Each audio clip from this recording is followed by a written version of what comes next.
हरियाणा का 3 दिन का शीतकालीन सत्र किस तरह से रहा, इस पर बातचीत करने के लिए बादली से कांग्रेस विधायक कुलदीप वत्स हमारे साथ हैं। 3 दिन का शीतकालीन सत्र हुआ, किस तरीके से रहा, विपक्ष ने किस तरीके से अपनी आवाज सदन में उठाई?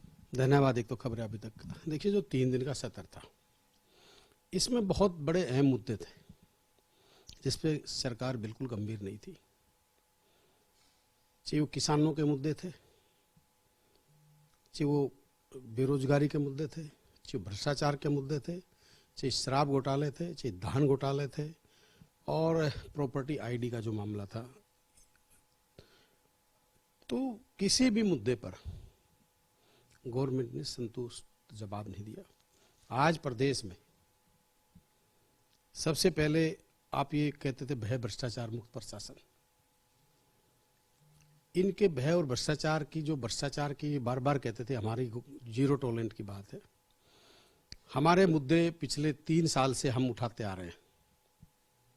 जैसे हमारा धान घोटाला था, शराब घोटाला था, रजिस्ट्री घोटाला था, एक भी उसमें कोई आज तक इन्होंने कोई किसी छोटे से किसी उसको अधिकारी को भी इस मामले में कोई गिरफ्तार किया हो, या किसी पॉलिटिकल आदमी का जिसका किसी का इंटरफेयर था, या क्या इन्होंने जांच की, वो सारी ठंडे बस्ते में रही।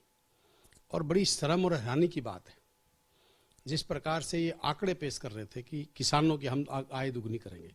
आज जय जवान जय किसान का नारा देते थे, आज जवान सीमा पर शहीद हो रहा है और किसान खेत के अंदर शहीद हो रहा है।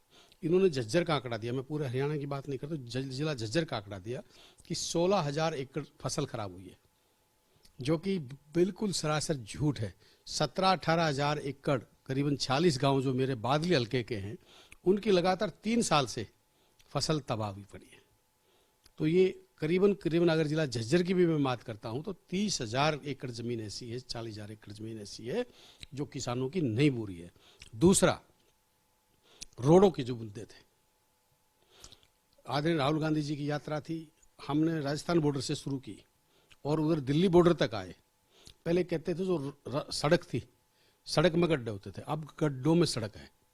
पूरे हरियाणा की सड़कें, इनके जो एमएलए जो खुद की पार्टी के एमएलए हैं, उन्होंने खूब शोर मचाया है कि भाई रोडों के इसकी सड़कों की हालत बड़ी खराब है।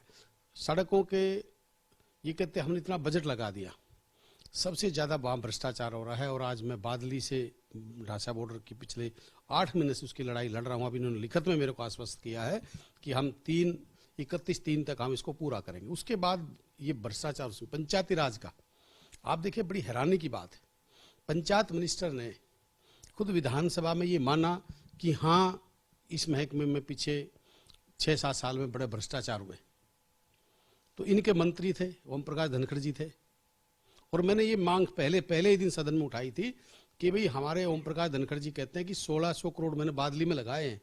मैंने मुख्यमंत्री से मांग की थी कि आप इसकी जांच कराएं, और आज 1600 करोड़ छोड़ो 160 करोड़ रुपए बादली हल्के में नहीं लग रहे। और हरियाणा में पिछले 8 साल में 7-8 साल में जितना पंचायती राज में जो भ्रष्टाचार हुआ है, जो चरम सीमा पे, जो मतलब बिल्डिंग के बिल पास हो गए, बिल्डिंग नहीं है, रोड के बिल पास हो गए, रोड नहीं है, तो हजारों करोड़ के घोटाले जो पंचायत महकमे में हुए हैं, ये मंत्री ने स्वयं माना है। तो मुख्यमंत्री जी आंख पे पट्टी बांध के क्यों बैठा है? मैंने आज से 3 साल पहले विधानसभा के पहले सत्र में ये मांग उठाई थी कि इस पंचायत महकमे की जांच कराई जाए। दूसरा, पंचायत मंत्री कह रहे हैं कि विजिलेंस जांच हम करा रहे हैं, जो भी पिछले सरपंचों ने घोटाले किए हैं। और अब खुद पंचायत मंत्री ने जन प्रतिनिधि संवाद कार्यक्रम चलाया है पूरे हरियाणा में। सरपंचों को वो जागरूक कर रहे हैं किस तरीके से काम करना है, जीरो टॉलरेंस से काम करना है, भ्रष्टाचार किया तो आपको जेल भेजा जाएगा, इस तरीके की बातें भी सामने आई हैं। तो लगता है कि अब पंचायत मंत्री देवेंद्र बबली जो पिछले सरपंचों की जांच करा रहे हैं, जो अब सरपंच चुने गए हैं, वो अब भ्रष्टाचार नहीं करेंगे इस जन प्रतिनिधि संवाद कार्यक्रम के बाद। देखिए, मैं मंत्री जी को एक सलाह देता हूँ। अच्छी बात है, आप युवा हो और आप में ईमानदारी की अगर आप में मिसाल देना चाहते हो, तो उन नेताओं की भी जांच कराए जो पीछे इस महकमे के मंत्री रहे, उन अफसरों की भी जांच कराए। सरपंचों से कुछ नहीं है ये। एक सरपंचों को टारगेट, वही बात है, मगरमच्छों को छोड़ दो और छोटी मछली को पकड़ने से कुछ नहीं है।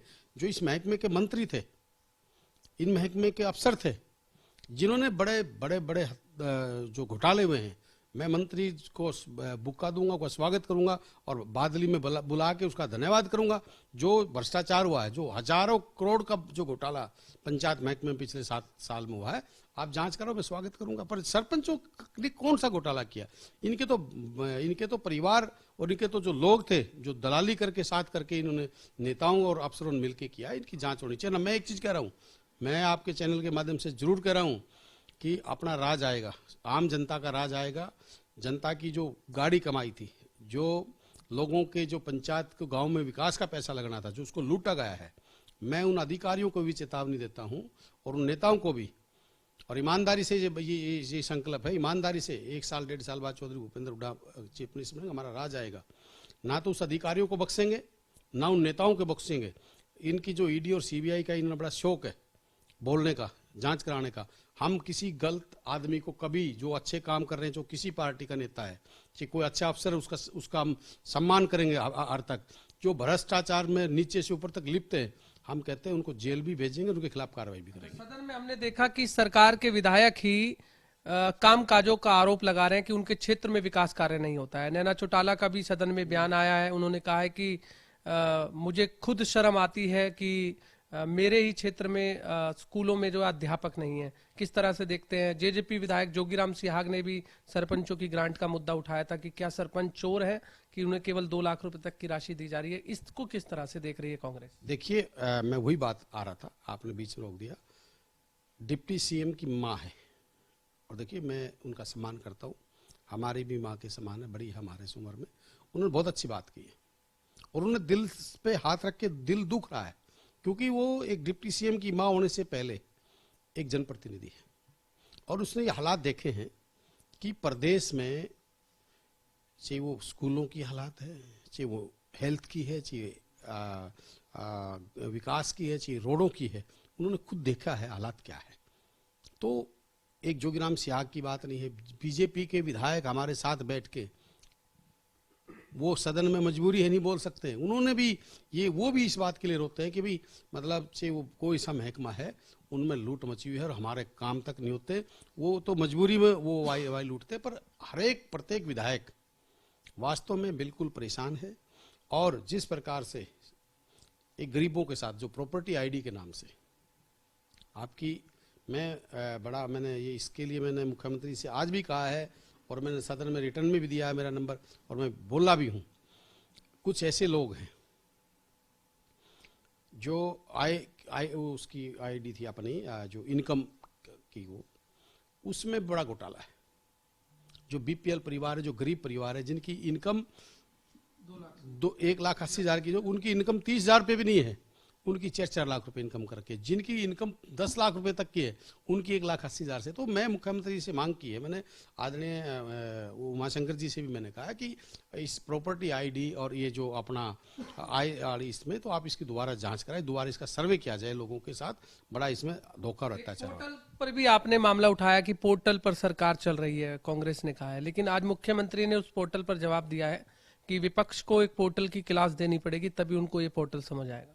देखिए, मुख्यमंत्री जी बड़े सम्मानित पद पर बैठे हैं, मैं उनके खिलाफ कोई टिप्पणी नहीं करना चाहता, पर मैं एक सलाह जरूर देना चाहता हूं कि जो आप पोर्टल पुकारते हो, अच्छी बात है, हम भी चाहते हैं आप ये युग है, इसमें पढ़े लिखे तरीके से होनी चाहिए। पर मुख्यमंत्री जी जरा सी ये भी सोच कि आप इसके नीचे गहराई में जाओ कि लोगों के पास ना इंटरनेट है, ना मोबाइल है ढंग के, जो जमींदार, गरीब, बीपीएल मजदूर परिवार है और जो आम आदमी है, उनसे जाके पूछिए। हमारे को तो शिक्षा में पता है कि पोर्टल क्या है, क्या आज उन लोगों से जाके पूछा आपने कि उनको कितनी परेशानी हो रही है, किसान को कितनी परेशानी है, मजदूर को कितनी परेशानियां हैं।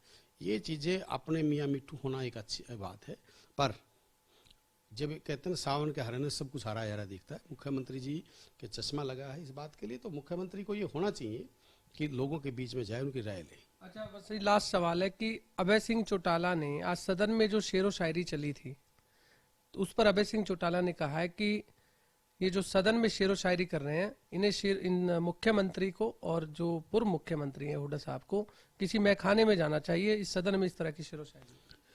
देखिए, अभय सिंह चौटाला जी ने क्या कहा मैंने तो सुना नहीं, पर एक चीज जरूर कहता हूं कि जिस प्रकार से पक्ष और विपक्ष के जो तर्क होते हैं, ये कोई पहली बार आज नहीं है।